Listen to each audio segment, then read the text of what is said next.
like something pulling or no?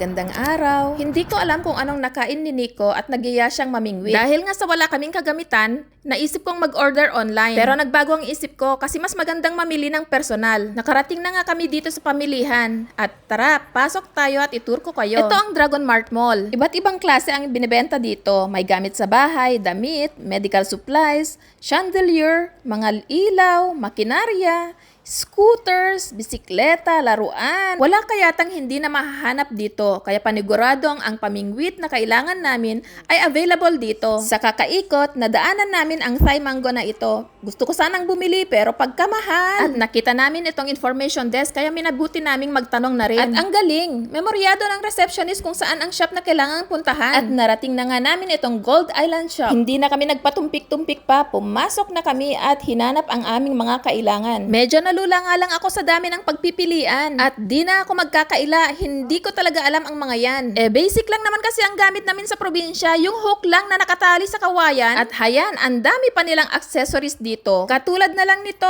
Ding! Ang bato! Oh, sinong nakapanood nun? At dahil bago nga kami sa gamit na ito, ay minabuti naming tanungin ang sales clerk kung paano ito i-assemble. Aba, mahirap na kung kami ang makawit at hindi isda. Nakaka-amaze talaga ang dami ng accessories. Oh, heto, kunwari tayo'y maalam. Pero sa totoo lang, binivideo ko lang yan para may reference pag kami mag-assemble na. Alas 4 nga ng madaling araw ay kami lumarga na. At syempre, hindi ko makakalimutang magdala ng kape pampagising. At kita nyo namang dahil sa kaaga namin ay walang ka-traffic. 15 minuto nga lang at narating na namin ang aming patutunguhan. Akala ko'y maaga na kami, yun pala, mas marami pang nauna sa amin. Dito na yata sila nagpalipas ng gabi Sa takot na makuha nila lahat ng isda, dali-dali kaming pumwesto na. Habang inaantay na may kumagat sa ating pain, halina at itur ko kayo. Ako ay nakapwesto ngayon sa gitna ng Dubai Festival City Bridge. At ang ilalim nito kung saan kami namimingwit ay isang creek. Magbubukang liwayway na kaya ito'y perfect spot din para panoorin ang pagsikat ng araw. At ng mga oras na yan, iniwan ko na nga si Nico mag-isa dahil ako'y nag-live. Babalikan ko na lang siya pag may nakuha na. Di pa man nagiinit ang puwet ko ay tumayo kaagad ako nang makita ko tong mga nagda-dragon boating. Nakakatuwang panoorin ang coordination nila sa isa't isa. Tignan nyo naman at sabay-sabay sila sa pagsagwan. Tulong-tulong talaga sila sa isa't isa para marating ang kanilang goal. At inagaw naman ng ibon na to ang aking pansin. O, sundan natin kung anong kapilyuhan ang gagawin. Asus! Nagpapasimple pa. At hindi na nga nakapagpigil ang ibon kahit siya'y naka-CCTV pa. Gutom na yata kaya binalak na gawin ang aming pain. Alay, kung may dala lang akong bigas, matagal na kitang pinakain. Nasilo patuloy ang kanyang tuka. Lumipad na nga siya pabalik sa kanyang pwesto at ang eroplano ay lumilipad na rin. At makalipas nga ng 100 years na yata ay saka pa lang ako tinawag ng aking kasama.